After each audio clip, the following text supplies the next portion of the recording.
All right. So we've been recording for a while, by the way, guys, because I want bloopers. So Yeah. Oh shit. Oh, Nah. God, there it is. got me. The thing is, are we The gonna get in bastard got trouble me in again. Twitter if we swear? You know, if we no. have some.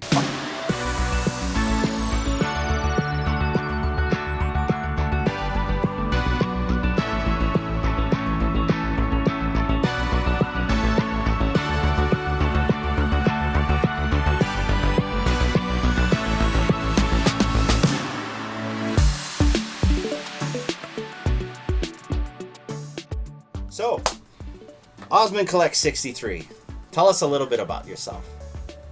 Well, hi everybody. My name is Alex. I go by Ozmankollects63 on Twitter. So you may have seen me around, commenting and posting all over the place. I'm the bloke with the really cool Predator new cool dog as my profile picture. Again, I want to have a big shout out to Olga for designing it for me. It's an amazing product. You should get behind her project, which is New Cool Dogs. I'll try and put a link to it in my Twitter post later on. But yeah, look her up. Support her work. Yeah, that's me. I am a father of two. I live in Bristol in the UK, and I have been here for nearly 9 years now. So going on 10 years. 10 years. But yeah. So that's a little bit about me. You're like a fish out of water over there, in a sense. A little bit. I mean, like, well, in my first year here was very, very challenging. Basically, going like obviously, if you cannot tell from my dashing accent, I am originally from Albany, Western Australia, which most people have no idea where that is. But if you know the layout of Australia at all, I'm from from Western Australia, which is the big end. Basically, if you know where Perth is, basically take Perth and just go directly down to the Great Southern Coast. There is a coastal town there, or coastal city I should say, called Albany, and that is where I'm originally from. And I moved over here in England in 2013. No, I didn't. 2014. Sorry, October 2014. So my next question for you is, how did you get into VeVe? You know, being from Australia, now being in the UK, I'm sure you got into crypto a little bit, but how did you get into VeVe and how did you get into NFTs? Well, originally, before I came to the UK, I was a big like physical collector back in Australia. I used to collect comic books, action figures. I had Lego, Nerf guns, all sorts of like really cool stuff. But unfortunately, to make my way out here, I had to sell or get rid of a large bulk of it because obviously I can't take it with me, and to ship it all the way out here is logistically quite expensive. So I still have like a small portion of my collection still like in a box back in my parents' place. Which I still have to work out what to do with. But yeah, so basically the way I sort of found VeVe is I originally got into crypto. So I started like listening to things like, about Bitcoin, ETH, all that sort of stuff, and sort of dabbled with that a bit. And then like, I started paying attention more to YouTubers online. And then a few of them started talking about the OMI token, which I sort of like paid a little bit more attention to. And then that sort of led me down the road to VeVe. And then when I realized, like, on VeVe, like, I could like get like, digital collectibles, like when Marvel dropped their comics, that's when it really sort of started to pique my interest. So I was like, okay, cool. Like, so I can buy the digital comic and I can read it, I can own it. It's basically the same as having like, what I was doing before, but in like a digital sense. And like with this thing, it's like wicked. I've got it on my phone. It's not going to deteriorate. It's going to stay in mint condition for forever. And I can travel with it, like, making like, because obviously, like, yourself being a comic book collector, when you've got big boxes of comic books, trying to ship those things is like, or even move them physically, it can be like a logistical nightmare. Oh, it's like a big concrete block. I mean, the things are heavy. Exactly. Especially you have like a long box versus the short boxes, and they're all stacked on each other. Yeah, I had like 3 of those long boxes just full of comic books, and like, just trying to lift them, like, around the house, like, gives you a hell of a workout. But I'm like, now I can own like, that many comic books on my phone, and I can take them anywhere I want. It's like, hell yeah, boy, let's have that. So that's when I sort of like really sort of got into VeVe. Like, I sort of tested the waters a little bit, like went for a drop here and there, and like sort of got some stuff. I think my first drop that I won was the Fantastic Four Marvel Mighties. I think I got like a common Mr. Fantastic. I was like, okay, cool. So this is like cool. I can display it. I can like take photos with it. But then they started dropping the comic books, and that's when I really sort of started to pay attention. I was like, okay, like obviously like, I got it in a bit late because obviously they dropped all the really heavy-ended stuff, like Marvel Comics #1, Fantastic Four #1, all that like way before I got into it. But the first comic book I bought was New Mutants '98 for first appearance of Deadpool. I just bought a comic just to sort of test the grounds. I think I bought it for like at the time it was like 3 gems. And I was like, okay, wicked. Like, I was like, wicked. Like, I can read it. I can like AR it. Like, cool. And then I think it's around when the golden moment started to drop. Is when I really sort of started to try and go for drops and try and get things like I didn't get. Oh, actually no, I've got one golden moment drop. I managed to score myself an Iron Man, which was like wicked because that's the one I wanted. I didn't have a chance at anything else. You still have it? I do still have it. Between you and Tropical Bird, we've got some heavy hitters when it comes to comics, and like I've said before, I'm like a little guppy. I mean, like Tropical Bird, like, man, like she's up there, like on the secret rare scale, along with Anan Kenobi. Yeah, Kenobi and her, yeah, we're in the dust. I can say like respect, like I am not worthy. But on the ultra rare front, I think I'm what am I up to now? I think I'm up to like 104 comics on the ultra rare front. I mean, I've got like varying degrees of like scale. Like I've got some. Thank you. I've got some like on the higher end, like on the higher end of the scale, in the mid range. I've got like tons of like sort of lower range stuff. Some of them I'm like buying obviously for investment purposes, and the other ones I'm just buying just because I think the covers look cool. Yeah. Well, what are your what's your top 2 favorite ultra rare covers or storylines? Oh, so many. Probably one of my favorite ultra rare covers. Basically anything by I can never say it properly. Nicoletta Balderi. Nicoletta, that's the one. Yeah. Yeah. Okay. Yeah. And she just dropped in the Gwen Stacy and Harry Osborn. Oh mate, I so want that. I so want that comment. Like I went for the drop, hoping to get it, but I managed to get myself a comment. But I sold that later. But like I'm sort of just waiting now until like the sort of market, the dust settles, and then maybe I'll try and swing around later and try and pick one up. I couldn't wait. I bought one. Nice. I bought the ultra rare today. I wanted it. Right. I really wanted that one because the scarcity. There's like 375 of those, and it's just a really gorgeous looking cover. And it's got less editions than some of the existing old SRs, And it's Gwen Stacy. Like, she's super popular in Into the Spider-Verse with Miles Morales. She's going to be around for a long time. And sooner or later, Marvel's going to bring them into the MCU, right?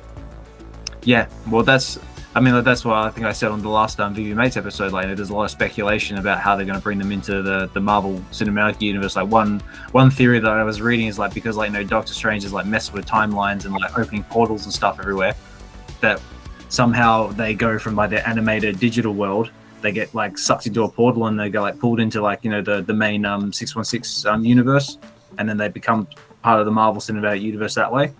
Oh yeah, that'd be awesome. I mean, like literally, when you see the transition from like animated to IRL, that would just be crazy, Yeah. Well, it would be something like they did, like in the second Doctor Strange movie, where they're like falling through like all the different like sort of universes. Like they could like transition it like sort of that way. Like it could be like a mysterious portal opens, and all of a sudden they get like sucked in. There could be like a transition, like from animation into like normal world, and then like the portal open, they just sort of drop, and they could be just like where are we, what's going on, and they could like look around and see like pictures of like the Avengers or whatever. I can just sort of just see something like that, like as like a wicked like sort of end of credits, like after Ant-Man or whatever the next big movie is going to be.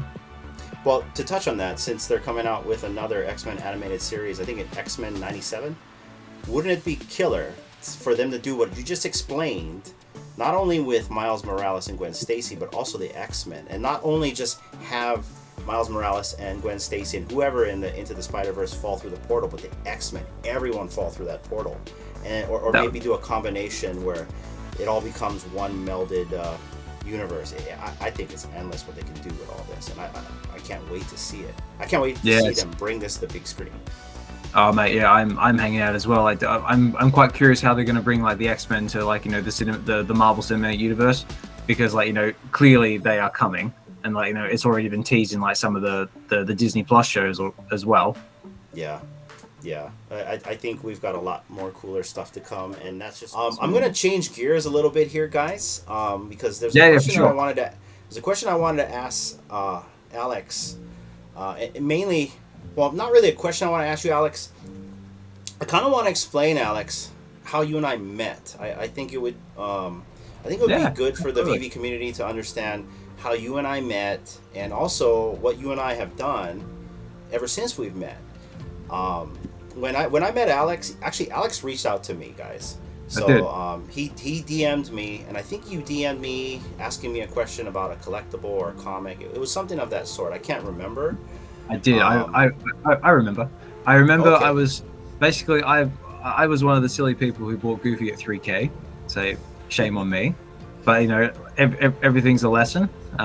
Like I still own that collectible to this day. I sort of keep it around as a reminder, basically, like to sort of don't FOMO into things for a start. And yeah, when things start going down, try and take some profits. Um, but yeah, I mean, I was trying to make a decision whether I should sell this collectible to try and hopefully recoup back the costs to buy something else. And I was like sort of thinking like to myself, because outside of VeVe, I don't really have anyone else to talk to about this sort of thing. I'm sure other members of the community have the same problem. Like, you know, you try and talk to about NFTs, VeVe, anything crypto related, and everyone looks at you like you're a you're a lunatic or a crazy mad. person. Exactly, You're like, you nuts. know, yeah, it's like, you know, why are you spending all this money on like JPEGs? It's like it's so much more than JPEGs. It's basically like taking what you have and putting it in a digital format. Is all it is.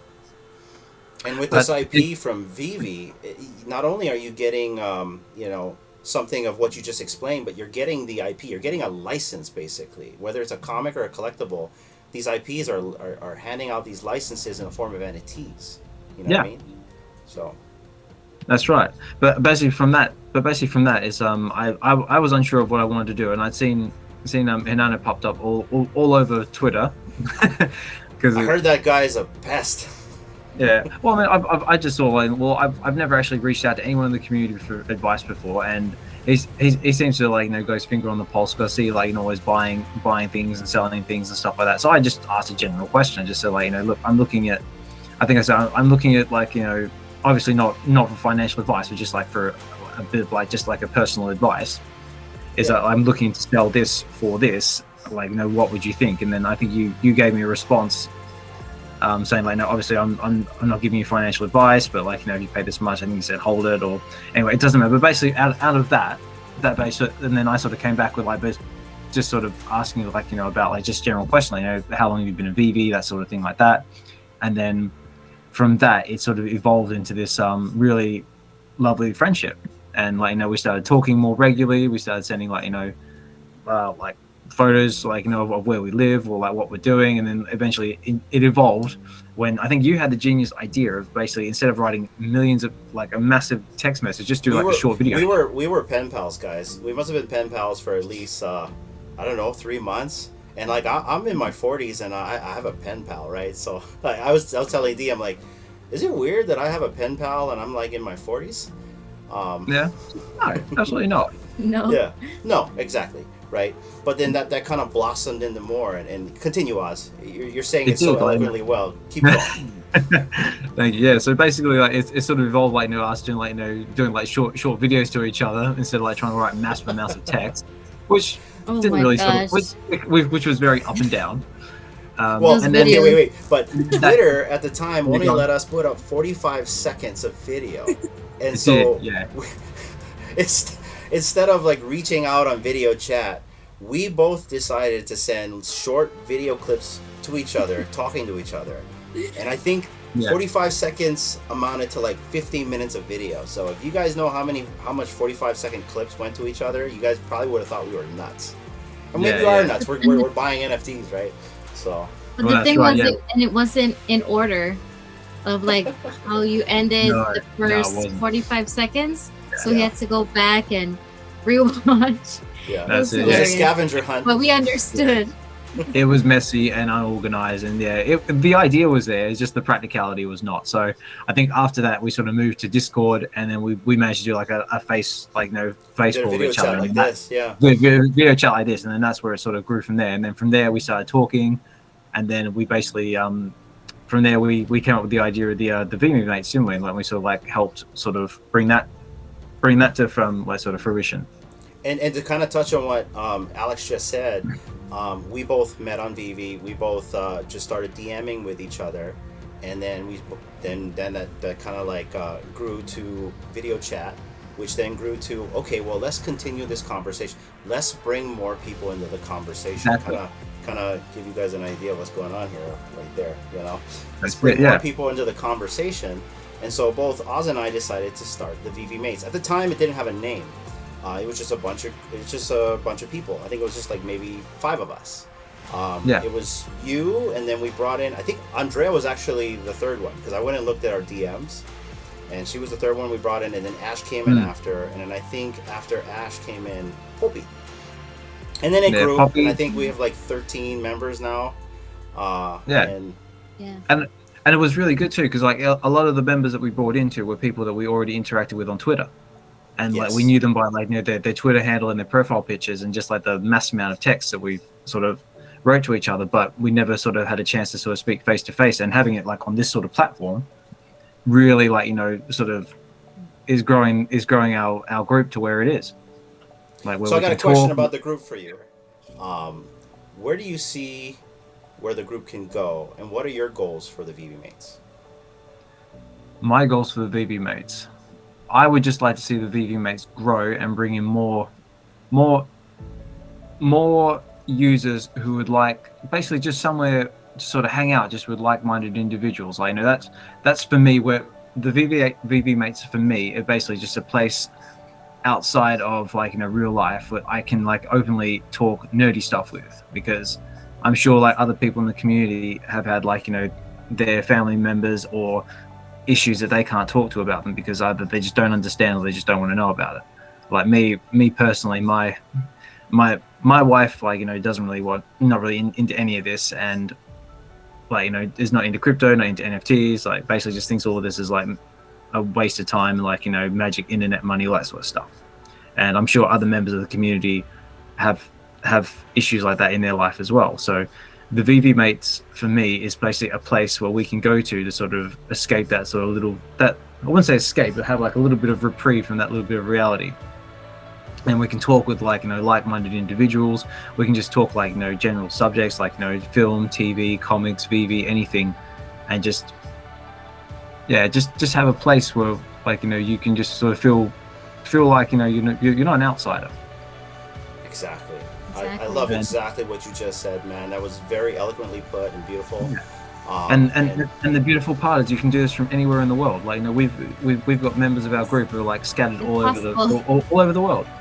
I mean, like we're doing it right now. I mean, like I'm in the UK, you're in Hawaii. I mean, like with the magic of the internet and like platforms like Twitter and what we're doing now, we can really interact with other people and like get other people's opinions and views and grow like these friendships, like and create like our own little online family, I guess you could say. And that's it right there, friendships. And that's the beautiful thing. Yeah, friendships. I mean, that's the beautiful thing about the VeVe fam, and that's what I love about VeVe, and that's what I love about exactly this third place you just described. Yeah. If anything, the VeVe Mates is just a casa in the third place, a place that we already have predetermined for us to go in this third place, which is VeVe, I've been saying it since like our last VeVe Mate video that we're already in the VeVeverse. We're there already. We're literally talking in the VeVeverse. This right here, this whole web conference is the VeVeverse, So yeah, well, I mean, like obviously being like being parents yourselves, like obviously me being a father of two, like I always think about like if this is where we're at now, and like where technology's come in the last like 20 years or something like that compared to when we were younger, what's it going to be like when our kids like so get to our stage? Like what sort of environments are they going to be in? Are they going to be in like having like VR headsets and being like part of the VeVeverse or metaverse or whatever? It's going to be like this. They're going to have their phones right on their face. Yeah, they're going to be walking around like that. Yeah, exactly. Like, you know, particularly my wife gives me a lot of stick about, like, you know, having our kids, like, you know, use, like, you know, my phone, like, you know, for looking, like, on movies and, like, playing on things, like, you know, saying, oh, you should be, like, reading them books and, like, you know, doing, like, you know, the old school type stuff. I'm like, yeah, that's cool, do that, but unfortunately this thing here, or whatever iteration of that will be when they get to that stage, is going to be a very important part of their life, and they need to get used to using it now. Yeah. Yeah, I mean, it's a multi-purpose tool. It's literally a computer in your pocket. Yeah, I mean, I've seen it, like, on other podcasts. Like, basically, this here is the most powerful tool that you will ever own. Yes, 100% agree with you. Yeah, 100%. and the only thing that's limited with it is your imagination, really, because it can do just about anything you can put your mind to now. And it's a dangerous tool. It's a very dangerous tool. I mean, it can be. It can literally destroy your life or make your life better. Yep. In a sense. Yeah. Well, I mean, it's the same as any tool. Like, you know, you take a hammer, for example. You can either use it to, like, you know, build a house, or, you know, like, do some destructive damage with. It's exactly the same thing. It's not good. It's not bad. It's just whatever it's used for. It's how it's you a use very it. good example. Yeah. Very good example, my man. Oz, great to have you on the pod. Is there any questions you want to ask Alex before we go, D? No. I just thank you for coming on, and I really like your perspective on things. It's always a pleasure talking with you. So thank you. Yeah, that's right. Again, thank you for having me. It was always a pleasure being on the podcast, and I really love what you two are doing with the podcast and giving everybody a voice, and also what we're doing with the VeVe mates as well. Just giving everybody that opportunity to come on and, like, you know, just either voice your opinions or just have people just to hang out with it, just, like, you know, just talk VeVe, pop culture, and just anything in general. Thank you so much for having me on the channel. I look forward to doing more work with both of you in the future, I guess you could say. Thank you, brother. Thank you, Thank you for coming on.